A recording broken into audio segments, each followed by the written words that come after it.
नमस्कार। आज के व्याख्यान में हम ईस्ट इंडिया कंपनी और जोधपुर के मध्य संपन्न हुई 1818 की संधि का अध्ययन करने जा रहे हैं।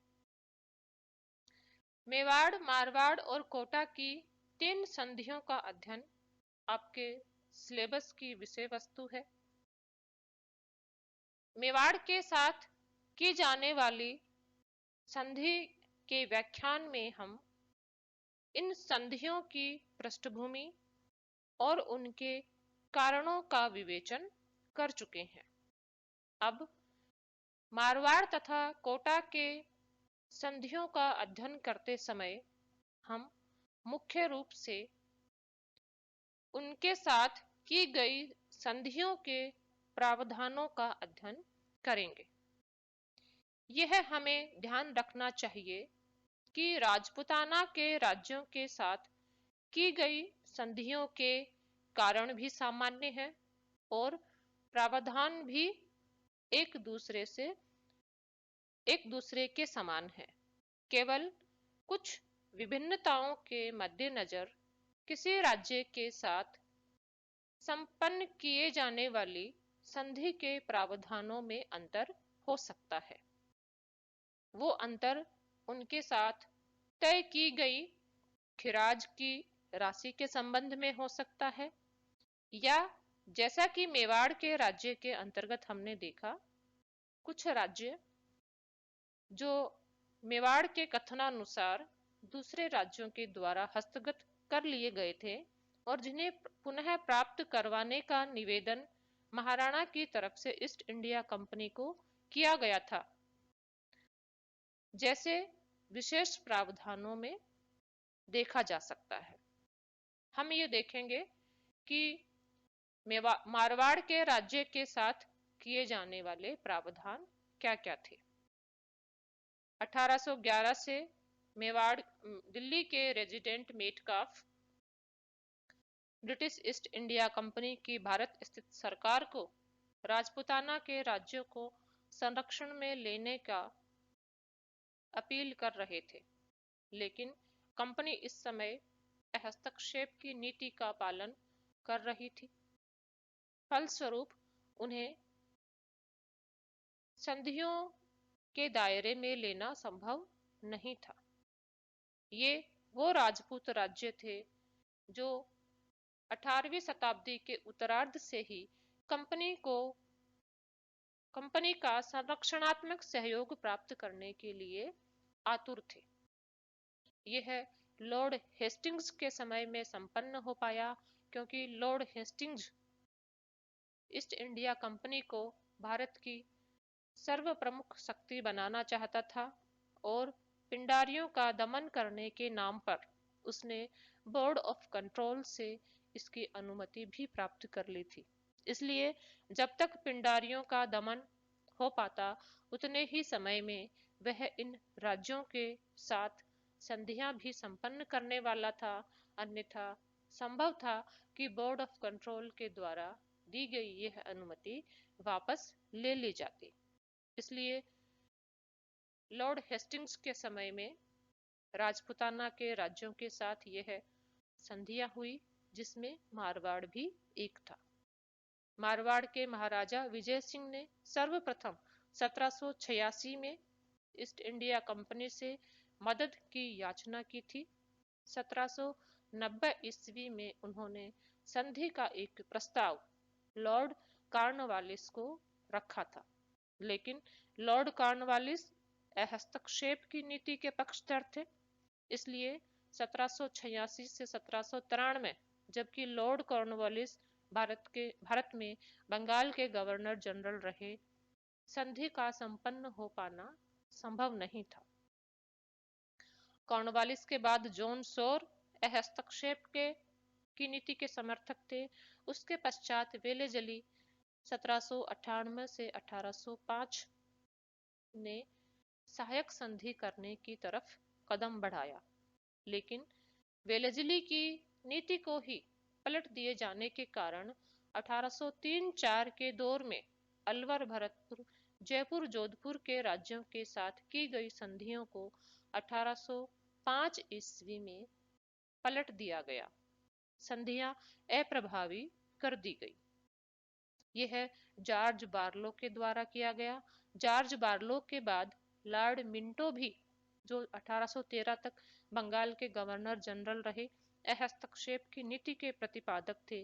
इसलिए 1813 ईस्वी में लॉर्ड हेस्टिंग्स के बंगाल का गवर्नर जनरल बनने के उपरांत ही राजपूताना के राज्यों के साथ संधियां करने का माहौल फिर से बना और 1818 ईस्वी में मराठा तथा पिंडारी प्रश्न को लेकर राजपूत राज्यों की सहायता प्राप्त करने के तर्क के नीचे कंपनी को भारत की सर्वप्रमुख सत्ता बनाने की अपनी महत्वाकांक्षा के कार्य का अनुसरण करने में लॉर्ड हेस्टिंग्स सफल हुआ और राजपूताना के राज्य के साथ संधियां संपन्न हुई। मारवाड़ के राज्य के साथ जो संधि संपन्न की गई, उसके प्रावधानों को हम बिंदु दर बिंदु देख लेते हैं।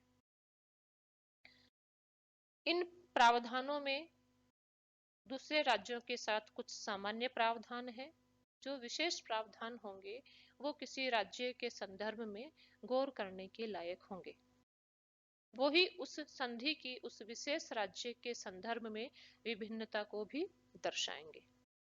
मारवाड़ के साथ हुई संधि का प्रथम प्रावधान दोनों के मध्य ईस्ट इंडिया कंपनी और महाराजा मानसिंह, जिसके साथ यह संधि संपन्न हुई थी, दोनों के मध्य पीढ़ी दर पीढ़ी मित्रता, सहयोग और स्वार्थों की एकता बनी रहेगी। एक के मित्र दूसरे के मित्र, एक के शत्रु दूसरे के शत्रु समझे जाएंगे। दूसरा बिंदु, ईस्ट इंडिया कंपनी की सरकार जोधपुर के राज्य और लोगों की सुरक्षा का उत्तरदायित्व लेती है। तीसरा बिंदु, महाराजा मानसिंह और उनके आने वाले वंशज और उत्तराधिकारी ब्रिटिश सरकार का आधिपत्य स्वीकार करेंगे, उनकी अधीनता में सहयोग करेंगे, दूसरे राज्यों के साथ किसी प्रकार के संबंध नहीं रखेंगे। चौथा बिंदु, जोधपुर के महाराजा और उनके वंशज किसी दूसरे राज्य के साथ ईस्ट इंडिया कंपनी को बताए बिना और उसकी अनुमति लिए बिना किसी प्रकार की संधि अथवा समझौता नहीं करेंगे, लेकिन वे दूसरे राज्यों के साथ उनके मित्रतापूर्ण संबंध जो पूर्व से चले आ रहे हैं का संचालन कर सकेंगे। अगला बिंदु, जोधपुर के महाराजा और उनके वंशज, आने वाले उत्तराधिकारी किसी राज्य के ऊपर आक्रामक कार्यवाहियां नहीं करेंगे और यदि किसी राज्य के साथ उनका विवाद है तो उसे मध्यस्थता के लिए ईस्ट इंडिया कंपनी के सुपुर्द करेंगे और उसके निर्णय को स्वीकार करेंगे। अगला बिंदु, अब तक खिराज की जो मात्रा मराठा सरदार सिंधिया को दी जाती रही थी और जिसका विस्तृत ब्यौरा इस संधि के साथ संलग्न है, अब से भारत की ईस्ट इंडिया कंपनी की ब्रिटिश सरकार को दिया जाएगा और इस संबंध में सिंधिया और मारवाड़ के राज्य के साथ अब तक चलता आ रहा व्यवहार खत्म हो जाएगा। अगला बिंदु, जैसा कि जोधपुर के महाराजा ने कहा कि सिंधिया के अलावा वे किसी और को खिराज नहीं देते हैं, इसलिए और क्योंकि वह खिराज अब ब्रिटिश सरकार को देने लगे हैं, इसलिए सिंधिया अथवा किसी अन्य की तरफ से अगर कर का कोई दावा प्रस्तुत किया जाएगा तो उसे ईस्ट इंडिया कंपनी देखेगी।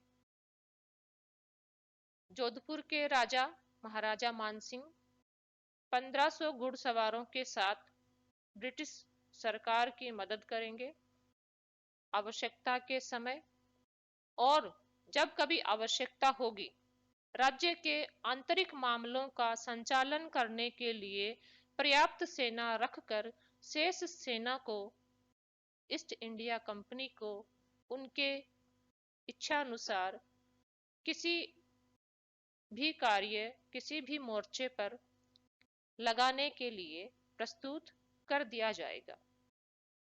अगला बिंदु, महाराजा और उनके वंशज अपने राज्य मारवाड़ के संपूर्ण संपूर्ण शासक बने रहेंगे और ब्रिटिश सरकार का उनके मामलों में दखलंदाजी करने का कोई इरादा नहीं है।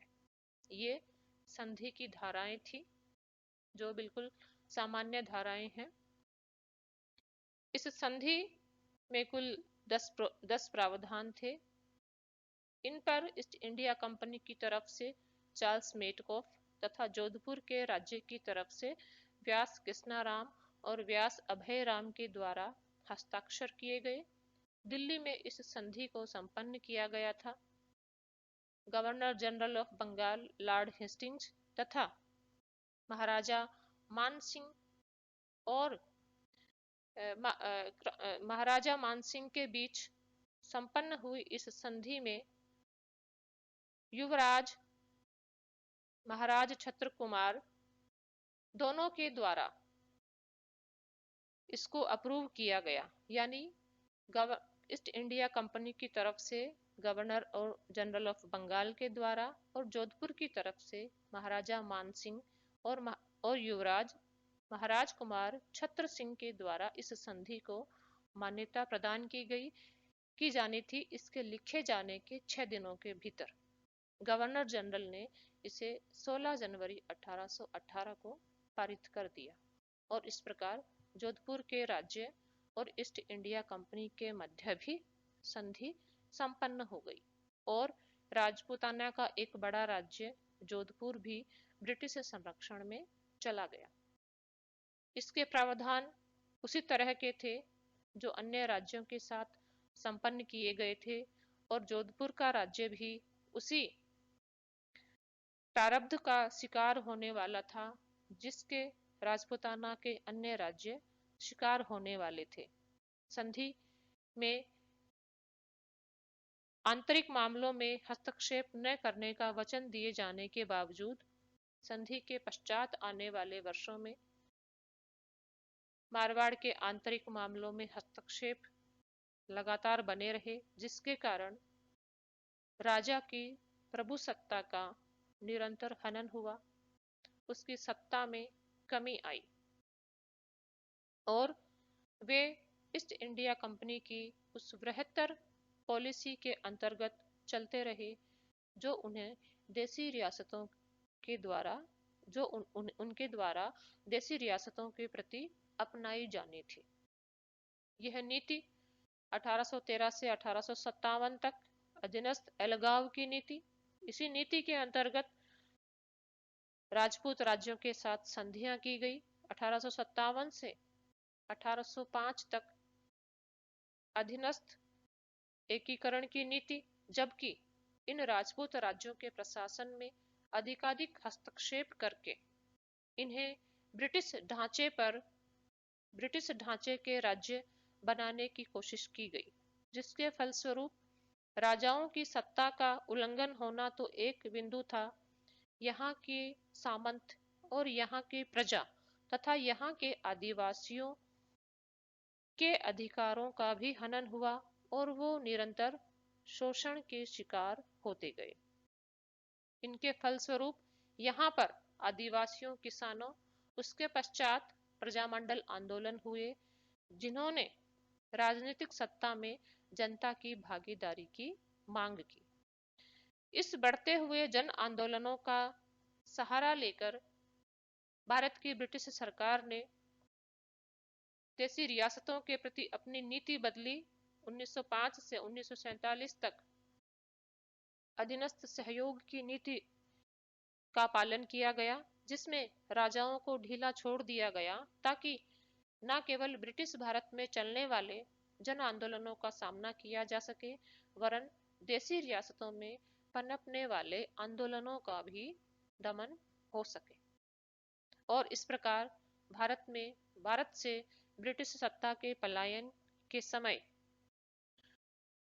राजपूत राज्य अपनी सत्ता के लिए सदैव ब्रिटिश सत्ता पर ही अवलंबित थे।